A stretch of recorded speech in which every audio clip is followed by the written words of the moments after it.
I flew halfway across the world to meet the woman I loved, only to spend my entire vacation talking to her through a hotel room door. For 2 years, Alex was my sunrise and my sunset. We met in one of those niche online forums for people who collect vintage movie posters of all things. A debate about the original Swedish release poster for The Seventh Seal somehow spiraled into a private message thread that never really ended. Her username was Static Bloom, and she was from Lisbon. I'm from a rainy town in the north of England. She was a graphic designer for a small studio, obsessed with mid-century architecture and Portuguese fado music. I worked in archival restoration at a local museum. Our worlds shouldn't have collided, but online, they fused perfectly. It started as messages, then became voice notes, and then inevitably late-night video calls. The first time I saw her face, illuminated by the blue light of her monitor in a Lisbon apartment, I could only see a corner of... I felt a jolt. She had this thoughtful, watchful expression, and a smile that appeared slowly, like dawn. Our calls began to structure my days. I'd wake up to a message from her, my phone buzzing with a photo of her espresso, the Tagus River gleaming outside her window, or a tricky design she was wrestling with. I'd share my foggy walk to work, the crumbling documents I was painstakingly repairing, the dreary rain on my window pane. We discovered a shared, almost absurd love for terrible 80s sci-fi movies, and would watch them simultaneously, our laughter sinking across the continent. She introduced me to the melancholic strains of Amalia Rodriguez. I sent her mixes of gloomy post-punk band from my youth. We talked about everything. Our past failed relationships, her difficult relationship with her father, my quiet anxiety about never leaving my hometown, our hopes that felt too fragile to voice anywhere else. The connection was profound, textured, and for a man who'd always found real-world interactions fraught with unspoken rules and disappointments, it was a revelation. The shift from friend to something else was gradual but unmistakable. It was in the way she'd say my name, Ben, with a soft inflection I'd never heard before. It was in the comfortable silences that grew longer, more intimate. One night, during a call that had stretched into the small hours, she was tracing the rim of her wine glass, her face partially in shadow. "I feel like you're the only person who actually sees me," she said, her voice barely above a whisper. "Sometimes I think I'm falling for a ghost, for a voice in my ear. But it feels more real than anything here." I told her I felt the same. I'd been feeling it for months. We didn't put a label on it that night, but the atmosphere changed. A new charge entered our space. She began calling me meu amor in texts. She told her sister about me, her colleagues. She sent me a playlist titled Para Quando Você Vir. For when you come, the assumption that I would come, that we would move from the digital to the physical, became the central, unspoken pillar of our relationship. Yet, a knot of anxiety tightened in my stomach whenever it was discussed. She had a history of severe panic disorder and agoraphobia that she'd only recently begun to manage with therapy. Crowds were difficult. Unfamiliar spaces a trigger, and the concept of travel to a new country filled her with dread. So, the plan was always for me to go to her. "It's easier for me to be the anchor," she'd say. "You be the adventurer." I saved every spare penny for a year. The flight to Lisbon, a modest hotel in the Principe Real district, I chose because it was a 10-minute walk from her apartment. It all cost more than I'd ever spent on anything. I didn't care. This was the pilgrimage. The lead-up was a mix of elation and surreal tension. We planned itineraries, a day trip to Sintra, a visit to the MAT Museum, a specific pastel de nata from a bakery in Belém she swore was the best. She seemed excited, but as the date neared, her messages carried a new, brittle quality. "My therapist has given me tools for the first meetup," she texted.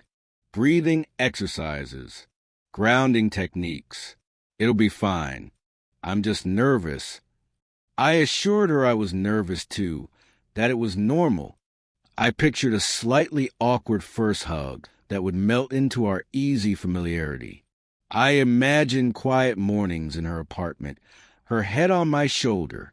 The reality was a different story. I arrived on a blisteringly bright Thursday afternoon.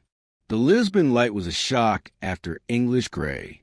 I messaged her from the taxi, my hands clammy, landed, on my way to the hotel. Her replies were monosyllabic. Okay, good, safe. I checked into my small, sun-drenched room, my heart hammering against my ribs. I showered, changed, and sent a fateful message. I'm here, ready when you are. An hour passed, then another. The brilliant sun outside my window felt like a mockery. I tried to read, but the words swam. I paced. Finally, my phone buzzed. I'm so sorry. I'm at your door. I can't knock. Can you open it? Confused, I went to the door and opened it. She was there, but she wasn't looking at me. She was pressed against the wall of the corridor, her face turned away, body rigid. She was dressed beautifully, a flowing linen dress, but she was trembling violently. Alex, I said softly. She flinched. Hi, I'm here. Her voice was strangled. She didn't move from the wall. Do you want to come in? She shook her head, a quick, bird-like motion. Can we talk like this? For a minute? So, we began our long-awaited first meeting with me standing in my doorway and her pressed against a floral-patterned hotel hallway wall, 3 feet away, staring at the floor. She explained in a rush that crossing the threshold felt impossible, that the idea of being in an enclosed, unfamiliar space with me was triggering a wave of panic she couldn't control.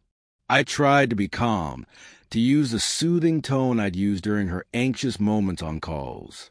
But inside, I was crumbling. After 20 minutes of this surreal standoff, she slid down the wall to sit on the hallway carpet, hugging her knees. I sat in my doorway, our knees almost touching, the doorframe a tangible symbol of the barrier between us. We talked like that for an hour. Stilted, awkward conversation about my flight, the weather. It was nothing like our online talks. The connection was gone, replaced by a clinical, desperate politeness. Eventually, she said she needed to go home and rest, that she was depleted. She promised tomorrow would be better, that once this first contact was over, she'd be more herself. She left without a touch, walking quickly down the hall without looking back. I closed the door and sat on the bed, the glorious Lisbon afternoon fading into evening outside, feeling like I'd been punched in the gut. Day 2 followed a similar pattern. She messaged late in the morning, asking if I could come to her apartment building. We can sit in the courtyard, she suggested. It's open air. It might be easier. I agreed, a hollow hope blooming. Her building had a small, tiled courtyard with a lemon tree. She was waiting on a bench, her posture still tense. We sat in the dappled sunlight. Her sister, Clara, brought us out small glasses of espresso and then tactfully disappeared. Clara, friendly and apologetic with her eyes, became a recurring intermediary. Alex's anxiety was a palpable third presence. She'd start a sentence about a tile pattern on a wall and then trail off, her eyes losing focus, her breathing becoming shallow and rapid. I'd wait, helpless, as she closed her eyes and went through the breathing exercises she'd told me about. The moments of clarity were brief windows into the woman I knew. She'd point to a cat on a wall and almost smile, saying, "That's Senor Gordo. He rules the street." But then a motorbike would backfire somewhere, and she'd retreat inward, a shutter slamming down. The planned trip to Sintra was abandoned. The museum visit was whispered away. Instead, she proposed we go with Clara and a couple of her friends to a crowded playa beach in Costa de Caprica that evening. There will be people, space, noise. It's easier for me to blend in, to not be the focus, she explained. I numbly agreed. The car ride was filled with her friend's cheerful Portuguese and laughter I didn't understand. Alex sat in the front, quietly translating snippets, but mostly she was silent. At the vast, windy beach, amidst the crowds and the booming Atlantic, she seemed to relax a fraction, but she was always within arm's reach of Clara, using her as a social shield. I was introduced to a rotating cast of friends as Ben from England and received warm, curious smiles. One friend, a painter named Tiago, clapped me on the shoulder and said, "She talks about you all the time, the archiver of lost things." The disparity between her descriptions of me and the mute, anxious woman avoiding my gaze was dizzying. We stayed until sunset. As the brilliant orange sky faded to indigo, the group decided to move to a bar. Alex pulled me aside, her hand briefly touching my arm, the first intentional contact. "I need to go home," she whispered, her eyes wide with exhaustion. "I'm so tired. Clara will take you to the bar. You should go, have fun." The suggestion was so profoundly misaligned with why I was there that I could only stare. "I came to see you," I said, my voice flat. "I don't want to go to a bar with people I just met." "Please," she said a plea. "It's easier for me if I know you're having a good time, not just waiting for me to function." The logic was born of pure anxiety, self-negating and heartbreaking. I refused the bar, took a taxi back to my hotel alone, and spent the night staring at the ceiling, a vast emptiness opening inside me. This was the woman I loved, and I could not reach her. On my third and final full day, a silent resolve hardened within me. I had flown here for her, but she was unreachable. So I became a tourist in my own tragedy. I visited the Amadi alone, walked the bustling streets of the Baixa district, rode the tram 28, and ate a pastel de nata in Belém. I took photos and sent them to her with simple captions. "This is beautiful. Thinking of you." Her replies were grateful, apologetic. "I'm so glad you're seeing it. I wish I was there. Tomorrow, for your last evening, we'll have dinner. Just us. I promise." That final promise felt like the last thread. I dressed for dinner with a sense of grim finality. She picked me up, driving her small car with white-knuckled focus. The restaurant was a cozy, low-lit place in Alfama, pre-booked. For the first hour, it was almost okay. The dim light helped. The wine helped. She asked about my solo explorations, and I told her, trying to keep my voice light.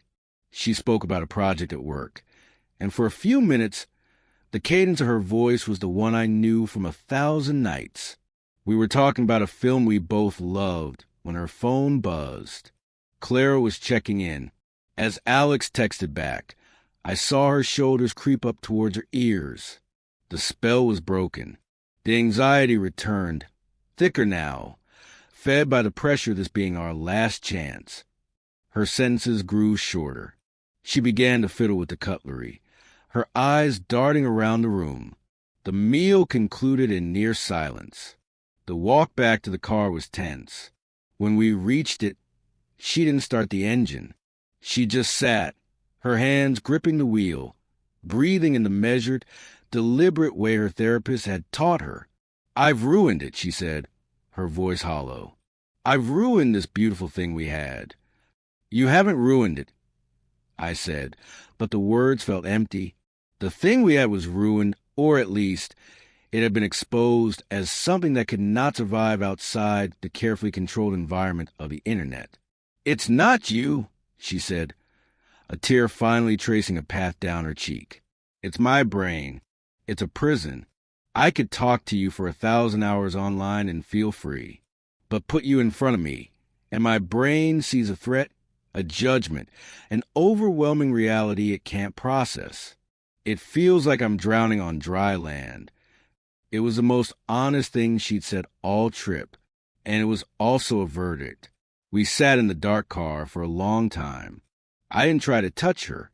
The space between our seats felt oceanic. She dropped me at my hotel. There was no suggestion of coming up. We stood on the pavement, under a street lamp. What happens now? I asked. I don't know, she whispered. Can we go back to how we were? Online? While I work on this.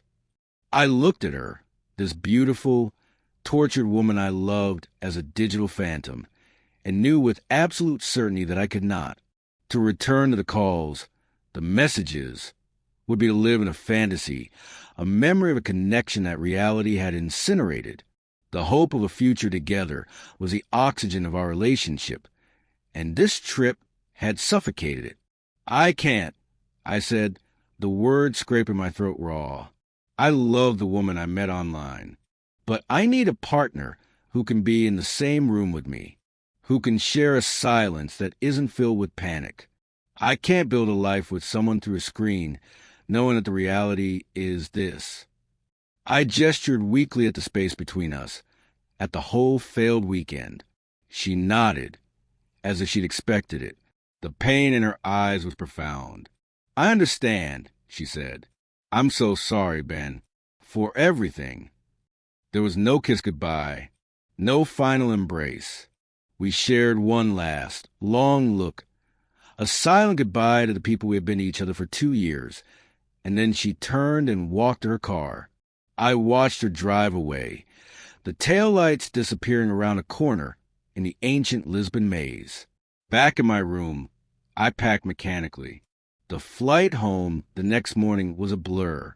The gray of England felt like a return to a former, simpler life.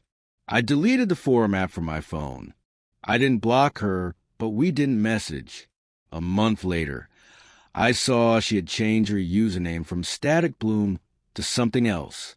I didn't try to find out what it was. The story of Alex and me is not one of malice or deceit. It is a story of two truths that could not coexist.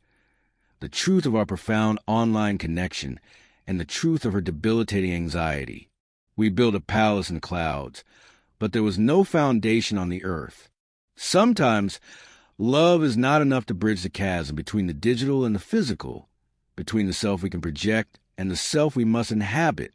I still think of her, often. I hope her therapy brings her peace. And I have learned, in the most painful way possible, that a heart emoji can carry the weight of a world, but it cannot build one.